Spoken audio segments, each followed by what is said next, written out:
be a kindergarten teacher. And then I quit. One guy gets it. They broke me down. Like, I couldn't take one more day of questions about dinosaurs. Because you cannot work with 5-year-old boys and not get one after the other, after the other, after the other. The one, they're like icing on the cake, kid comes up to me and goes, "Why aren't there dinosaurs?" I'm like, asteroid, boom, everything, you get it. And he's like, "No, why aren't there dinosaurs?" And I don't know.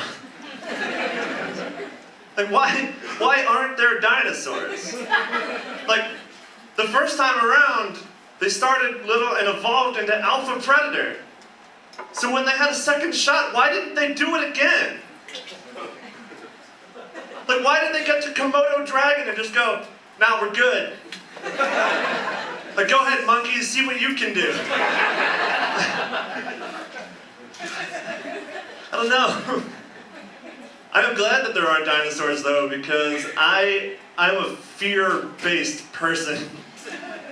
That's just too much for me. Like, in the class, we were going around asking kids what they were afraid of, and it was like snakes and spiders and like all that like little kid kind of stuff. But then there was one kid. He like stood up in front of everybody. We weren't asking them to. He stood up in front of everybody and he flexed and he's like, "I'm not afraid of anything." I was so jealous. Like, if I were a skunk, I would just be spraying all the time. Like, I wasn't always like this. Like, I'm 32 years old now. I found out when I was 30 that I'm afraid of boats. I don't know what changed. Mind you, boats on the water. Boats on land, I'm probably okay with that. I don't know. Haven't experienced boats on land, it doesn't happen much. But boats on the water, I'm so afraid of now. I found out, it was on a company outing. And then last year, the company outing, we went high to the top of one of the tallest buildings in Philadelphia. So I know next year, if we're going deep down into a cave, they're just doing it to mess with me. God. I wish I was around when they were naming the apple. Do you know what I would have called it? Thank you for asking. I would have called it the apple. They got that right. I could have been that guy. Instead, I'm just happy to not be a skunk. Like, damn, it's not a better life.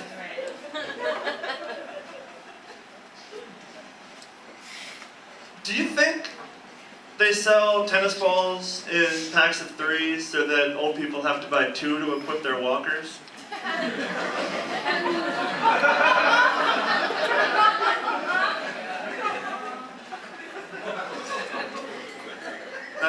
That hardly seems fair. Anyway, I was driving to work the other day. I bumped a crab apple. You know crab apples, the round things that fall from trees that you can't eat, but we call them food names anyway. You know those?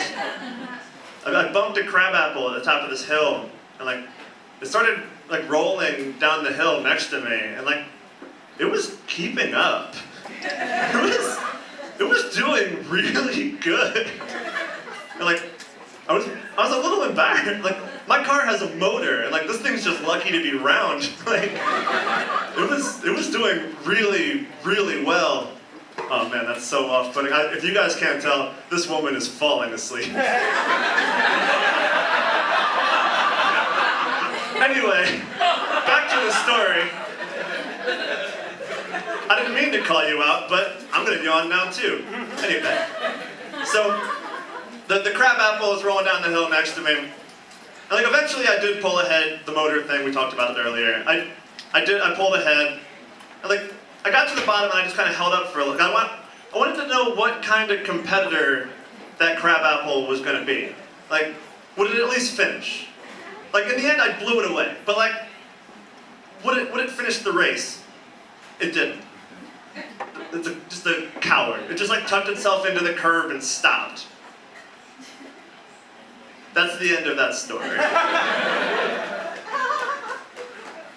The reason I tell that story is because when I looked up, there were 6 cars lined up behind me at the stop sign.